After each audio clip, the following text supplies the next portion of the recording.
Beware, Banner Lords. There is news from the east. The Bolden Horde rises. And the great Bobo Khan rides and sails to remind all you Nord-loving shield wall sluts who the great Khan of Calradia is. Oh, how hard you guys are crushing on these Nords. But let me tell you, nobody loves them like Bobo Khan. No cavalry at all. Did I hear that right? All the way out here on the steppe. They're beautiful. Everybody wants that playthrough, but I want my mods first. And good news, we're up and running. I've got the mod pack together, I think. I've done some quick tests, a few playthroughs to the mid-game just to make sure it's stable and working, and I'm not going to be crashing the whole time I'm trying to film it. So we're ready to go. And what I'll do at the beginning of the playthrough is I'll go through my mods, okay? Because I know you guys like to see how I've built my mod pack. And I'll go through each mod and tell you what I like about it and how, and then we'll show them off in the game and you can decide if you like them, okay? But first, I have to make this video for my Oklahoma gang. Because if I don't, I know what you'll do. You'll create your guide, and you'll go recruit some guys, and then you'll fight some guys, and you'll get more guys, and you'll get into your little autistic Bannerlord crunch that you just cycle in and cycle out of. Oh, you make me sick. Did you take the time to look around and see all the cool art and the cool toys? And I don't give a damn what anyone says about Warsails. These boats are the bomb, and I love fighting with them. Yes, the campaign AI needs a lot of work, and yes, naval combat and strategy needs to be much better implemented into the game. But it's a great start. If you're thinking about buying Warsails, or you've purchased Warsails, and you have not taken the time to see these amazing ship models, come on down to the Oklahoma Boat Barn, and let me show them off for you. Here we go. Only seems right that the first stop be the Nord docks.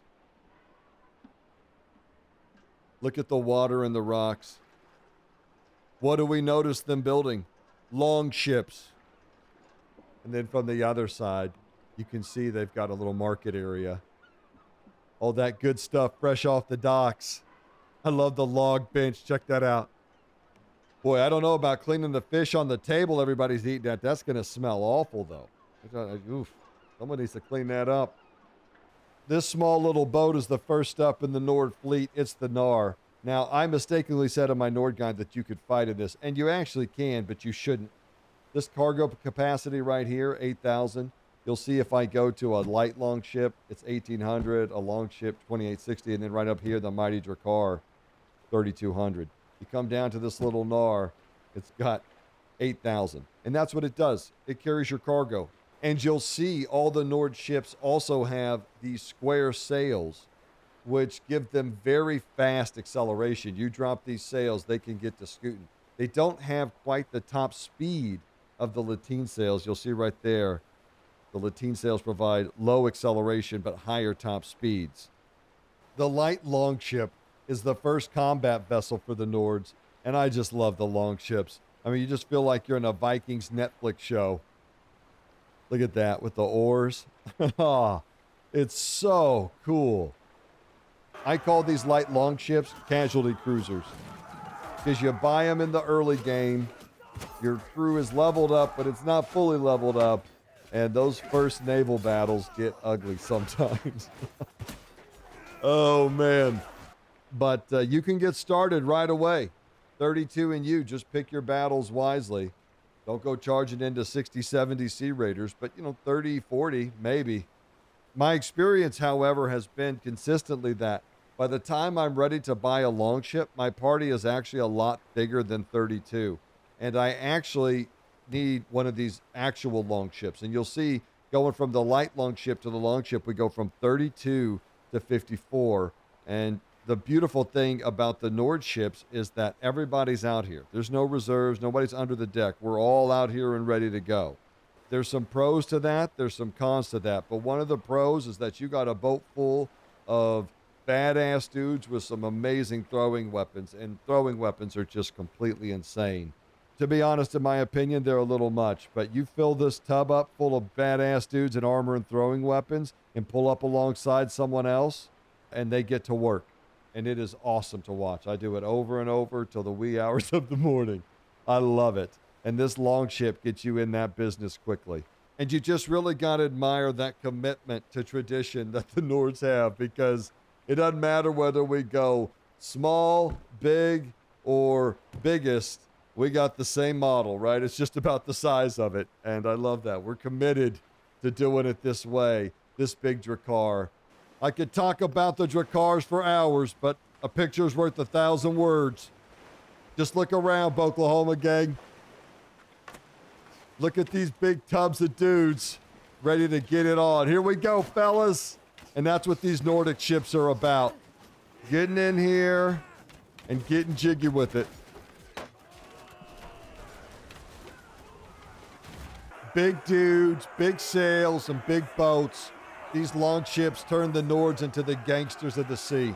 They just pull up beside you, pull their throwing weapons out, tilt them sideways, and start gatting.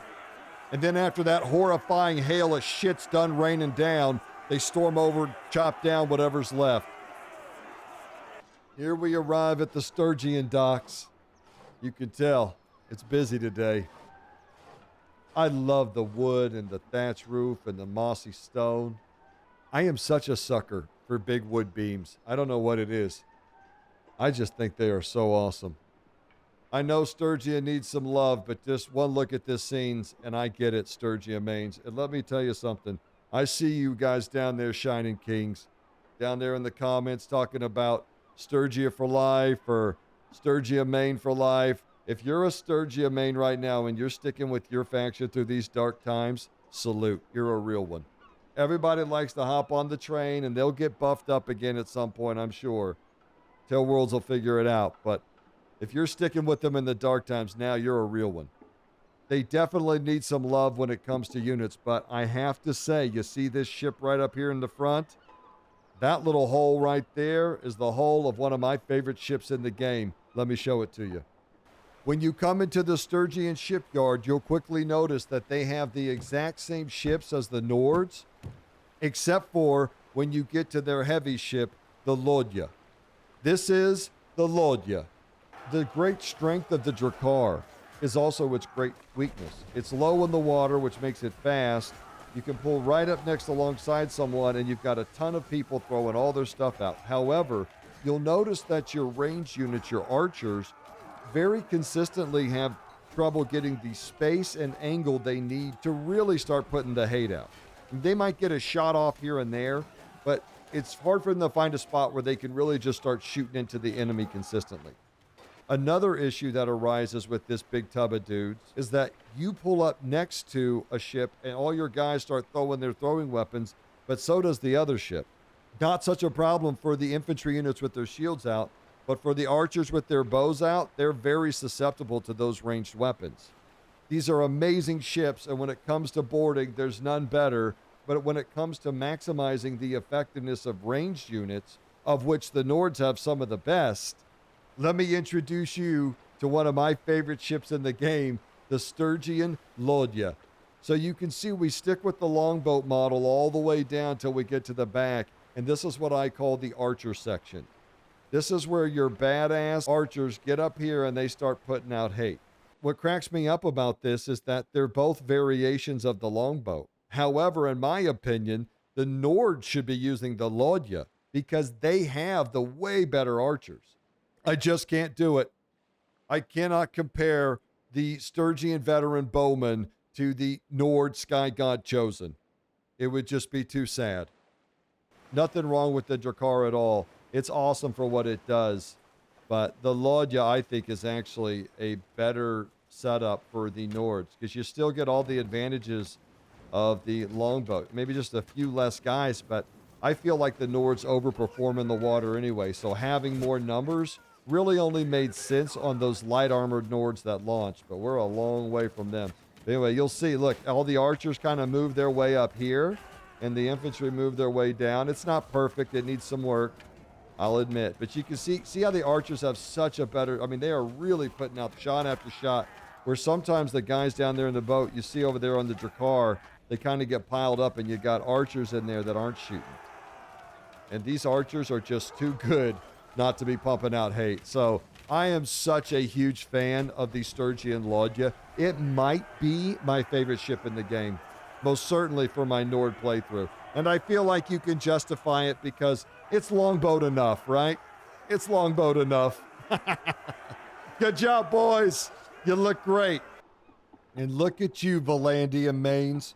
Crossbows, cavalry, and now this port scene. I think you're spoiled. I love the painted buildings with the pinks and greens, the chapel on the hill, this bustling port with this fishing boat here, blue ass water, and look at those ships in the barn. And let's talk about the Vlandian ships. As we come into the Vlandian Empire, even Khuzait and Aserai docks, you're going to see a type of ship called a galley. You can find them all throughout Calradia. You throw 32 guys on here, run up next to someone and board, or you could have some ranged units on here and just have them skirmish and support your main vessel. You never need to purchase these because you're going to collect a ton of them, especially if you're fighting the Corsairs. The first unique Vlandian ship is the trade cog. Right away with the Vlandian ships, you can see they're all perched up. And what are we putting up here? Vlandian nadas. And what does that mean? It means crossbows. What kind of crossbows? Bound crossbows. And you'll see them down here on the deck, and you'll see them up here in the perch, and they're going to be raining those bolts down, and it's epic and awesome. And this is a great starter ship for that Vlandian trader playthrough you love to do. Why? Look right here, 11,000 capacity.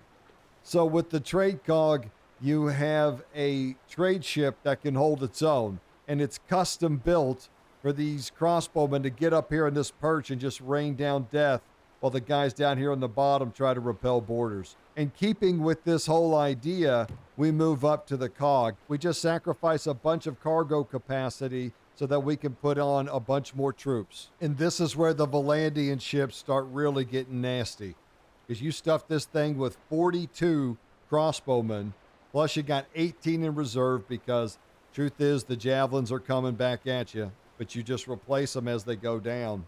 And where this design really becomes powerful is when you have multiple of these ships, all full of crossbowmen, working together with overlapping zones of fire.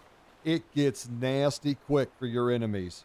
And here he is, the Sheriff of Vlandia, out here on a coastal patrol. And we got our big cog here, and you can see how these crossbowmen are all lined up in here. And this combination of cog and trade cog is a great starter fleet, because you use the cog as the big bad boy when it comes to fighting the pirates, so you can hunt pirates down, get your mercenary contract going, and you're getting that extra money from being on a mercenary contract with that bonus from Vlandia. So that alone is some nice income. Plus you're selling the ships that you capture. And then the trade cog can carry a bunch of goods from Vlandia all over while you're out hunting pirates. It's a great combination because the money just starts pouring in. The key thing with these Vlandian ships is you just want to use them just like they're designed. Just use them to kite and skirmish, and really just want to get those crossbow bolts going and just start shooting. And we're going to put that little trade cog on skirmish mode. And you can see the crossbowmen up here are just sitting up here in the perch, gunning it down. Here's something I want to point out, though. If your ship starts to get boarded, one of the problems is that very often a lot of the crossbowmen abandon their perch and they run down here to repel boarders. And you may need a few of them to do it, but you actually want them to stay up there and keep shooting. That's where they're most effective.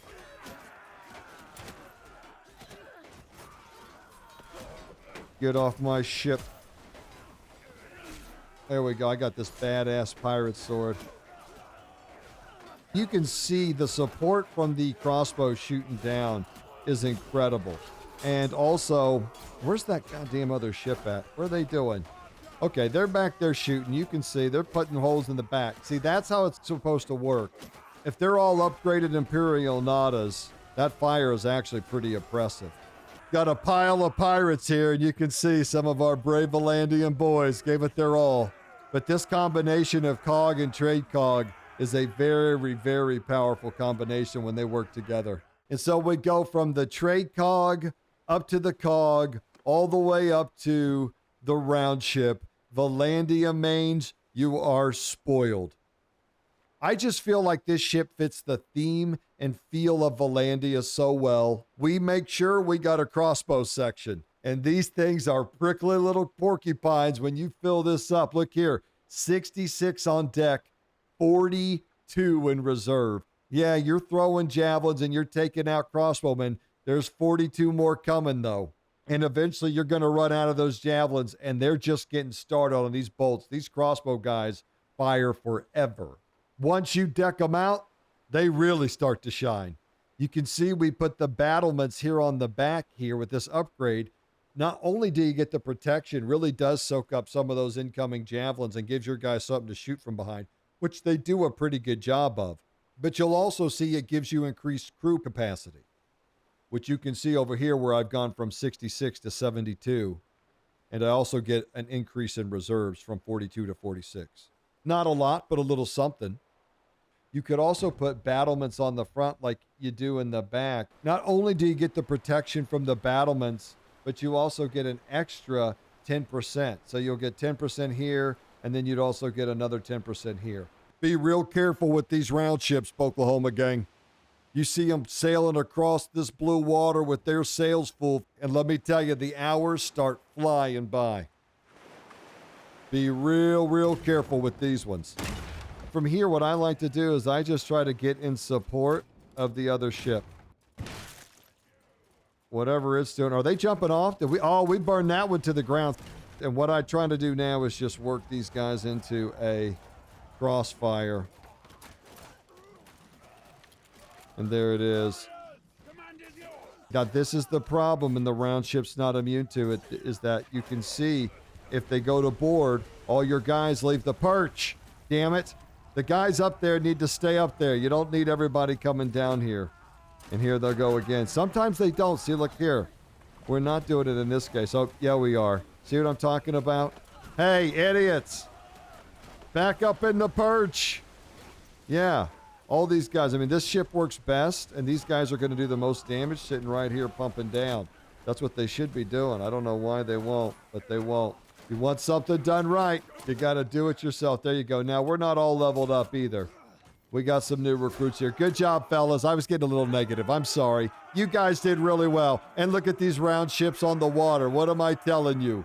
Be very careful. And if you're a Vlandian main, maybe just have a buddy spot you for a couple hours, because you can lose time out here on the water in these round ships. This is an incredible ship. The way they built them for those Vlandian crossbows, I'm proud of it. And I think it looks fantastic. I think it plays even better. And congratulations, my Vlandian mains. Yet another treat for you spoiled brats. And here we arrive at the glorious Khuzait port, where the loyal pixels of the great Bobo Khan work day and night to provide the Bolden Horde with the sexiest warships in all of Calradia.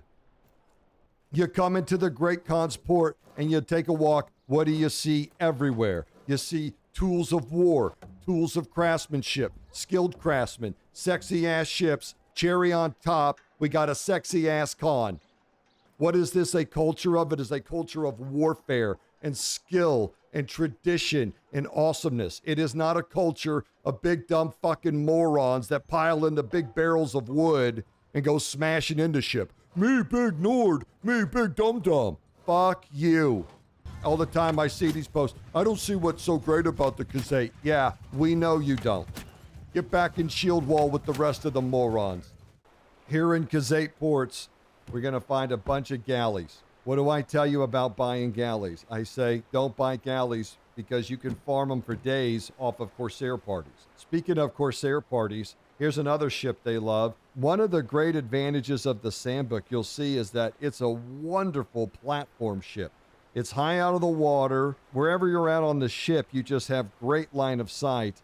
And these are amazing ships for ranged units. Remember, the Khuzait troop tree does not have any Mariner troops. What they do have is a ton of ranged units.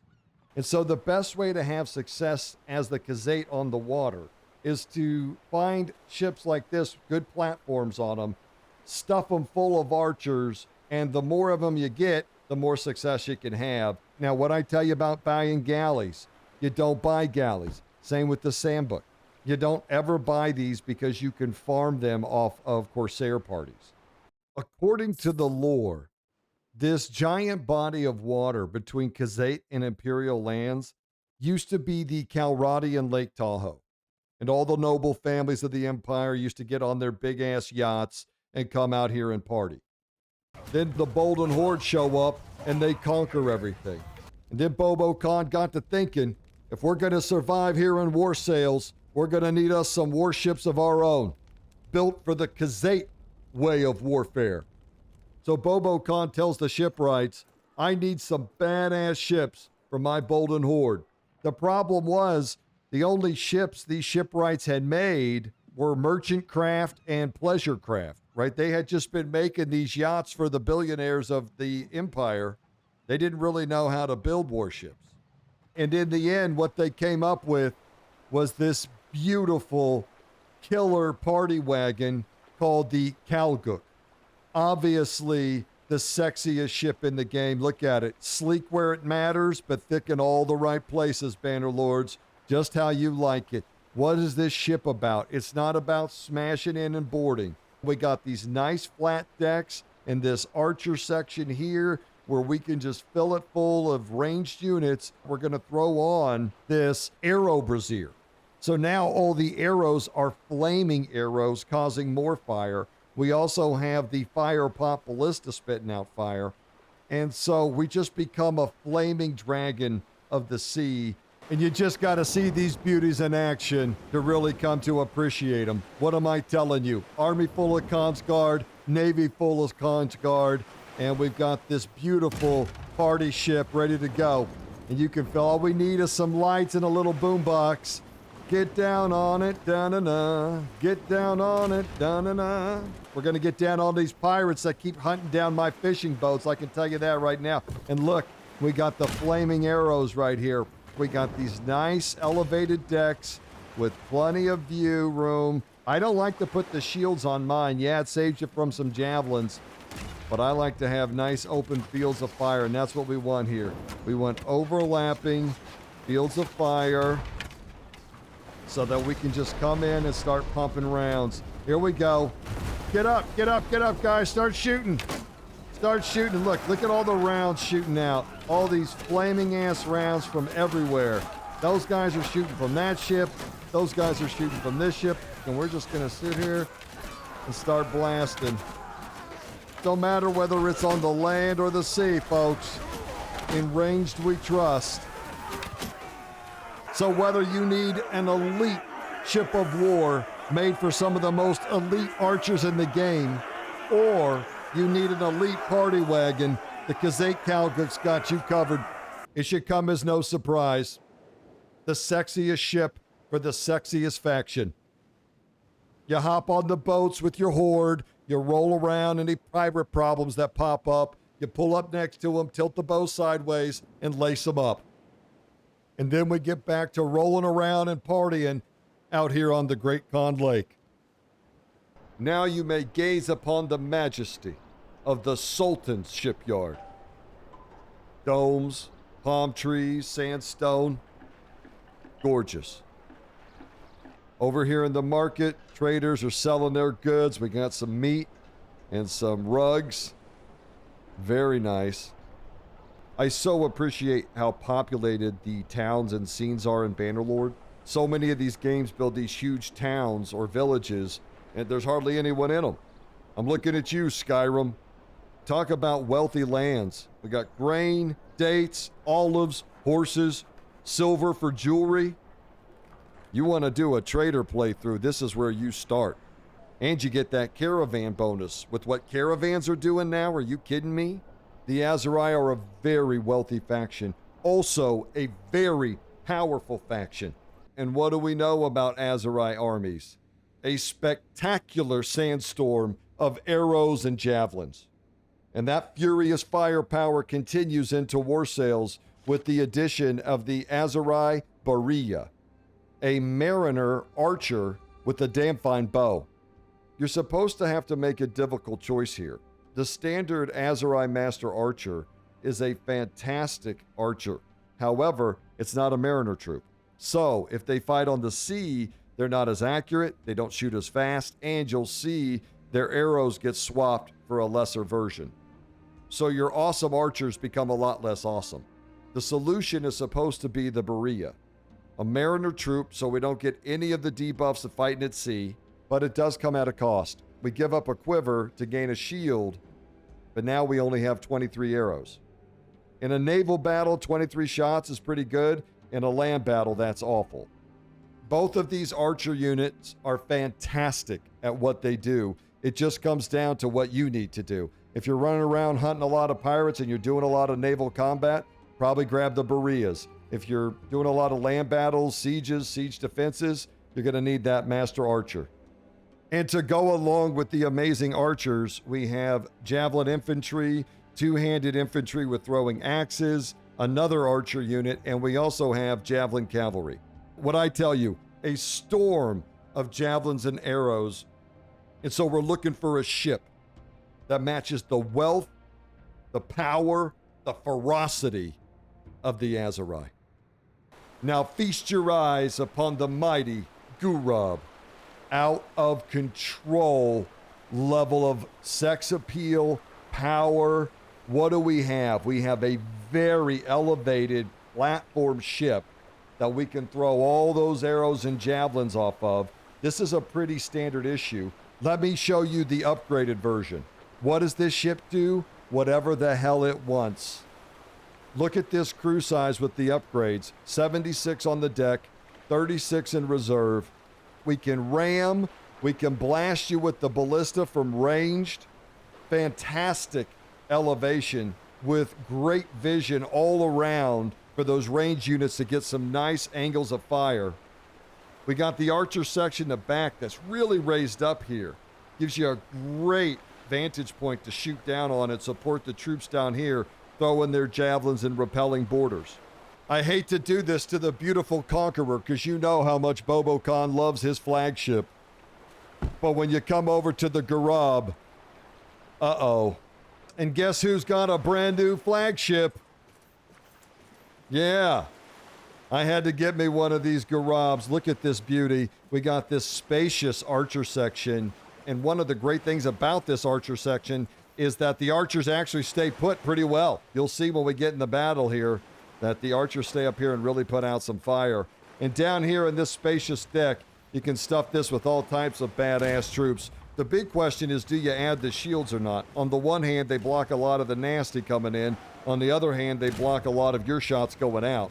For me, if it's the ship that I'm going into the thick of it with, I like to have them. And then on my support ships, I leave them off so that they get clean lines of fire. And this is my preferred fleet for my Khuzait playthroughs.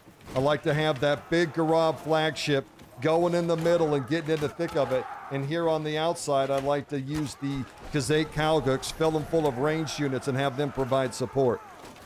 The Khan's Guard aren't the best, but they get the job done.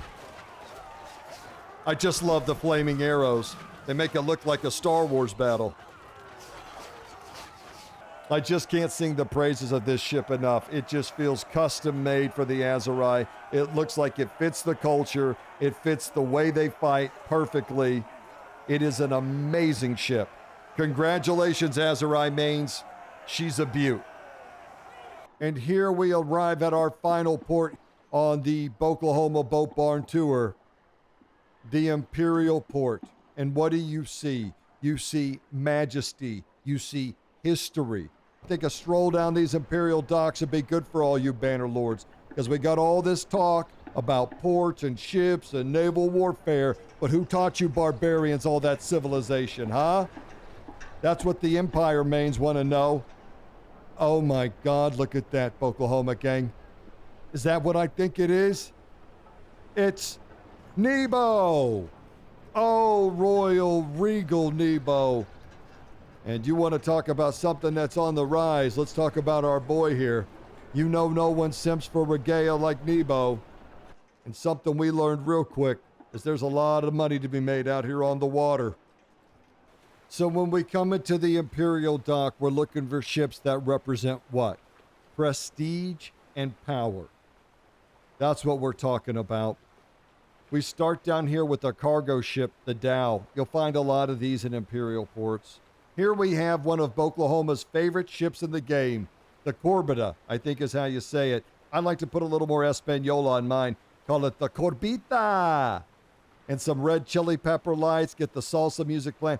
This boat is awesome. What's so great about this ship? Well, it's a hauler, cargo capacity 12,000. However, if you go down to Aserai ports, you can get this large cargo tent upgrade on your ships with an extra 30% cargo capacity, which is going to bring you up to a whopping 15,600 on one ship. These are amazing for any faction where you're going to have a large amount of cavalry with you, because let me tell you, horses fill up ships pretty quick. You can also come into the bosun skill tree and pick up the talent naval horde, which will give you a 30% reduction to the weight of mounts. The first Imperial combat vessel available is the Liburna. You can see it's traditional, but it's a classic. Before we set sail, let's say hi to our Imperial Nate. Bobo Khan met the Imperial Nate when he got a little too close to the Imperial shield wall. And then these hooked javelins came pouring out of the lines. An absolutely lethal unit and a fantastic mariner troop. And these Liburna are a great way to get your Empire campaign started off. Empress Regalia needs me to come out here, teach these pirates a lesson about messing with Imperial trade, and we're happy to do it. And these Liburna are perfect for the job. Now, I'll just warn you right now, just like all the other medium boarding vessels, these things are absolute casualty cruisers. And you can see also we've got a lot of new recruits on this ship. We don't have a lot of the Imperial Nates. They are a great unit, and we hope to have some someday. But right now is time for tryouts. Get those shields up, those of you who have them. And what the hell, man? Where's those shields for all the recruits? All recruits need a shield. Spoiled-ass Nord recruits. All right, fellas, here we go. Prepare to repel borders. And that's what it's about in these Liburnas. Honoring that old Empire tradition of finding your enemies, throwing some shit at them, and then chopping them up. And that's what we're going to do right here, you damn pirates. You dirty thieves. There we go. Good job. Good job. There you go. Get that pitchfork in there, fella. I see you. Get you guys some proper gear after this one. Those of you who live, we're fine. We haven't taken, oh boy. We've taken a few, I guess. Maybe we're not as fine as that. There you go. Get that overhand. That's it. That's it. Keep it going. Oh, I like the sight. That was a good bring. There you go. There's one. One more. Look out. Coming around the flank here. Oh, I got him. Look at Nebo. Don't make me get my sword out. Don't make me get my sword out, pirates. You don't want none of the sword of Nebo. Huh? Oh!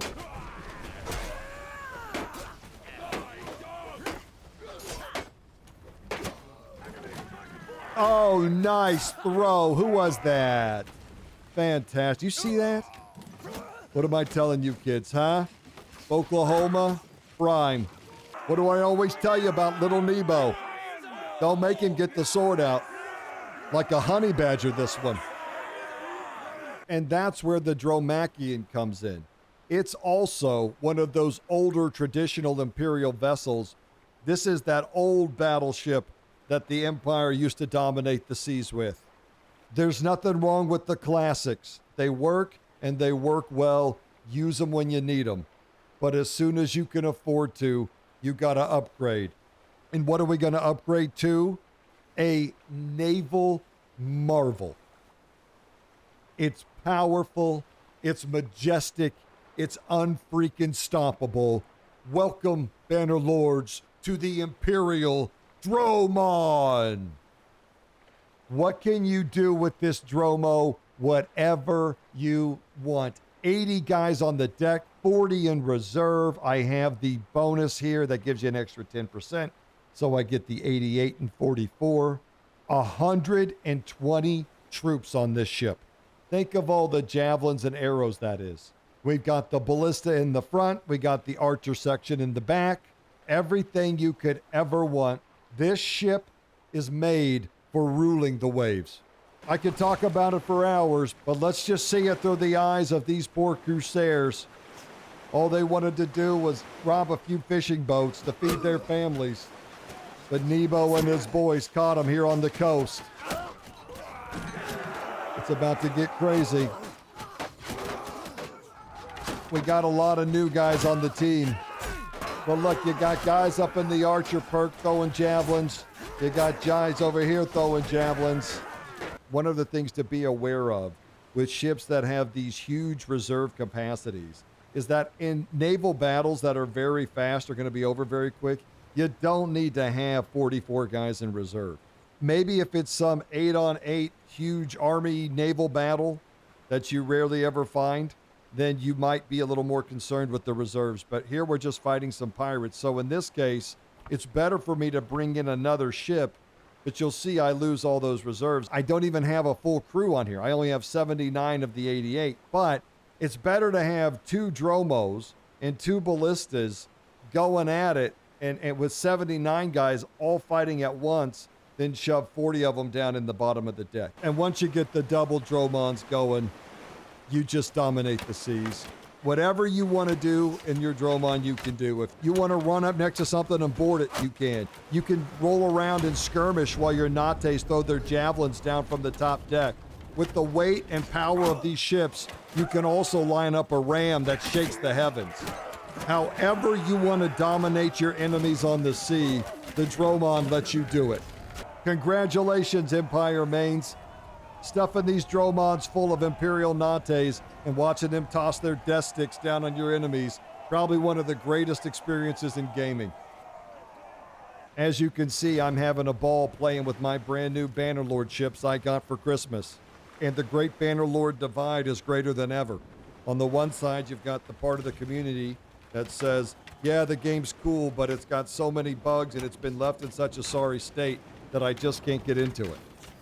On the other side of that equation, you have people that say, despite all its flaws, it's still one of the best games ever made, and I have a blast playing. And I got to be careful because it can get ugly quick. Hours can turn into days, right? Both sides make great points. It really just comes down to which side you fall on. But I got to tell you, these ships make me clearly on the side of loving Bannerlord. I think they are incredible. I hope you greatly enjoyed your Boklahoma Boat Barn tour, and I hope I've inspired some new campaigns. We'll see. Have fun on your big, beautiful ships, Bannerlords. Oklahoma out.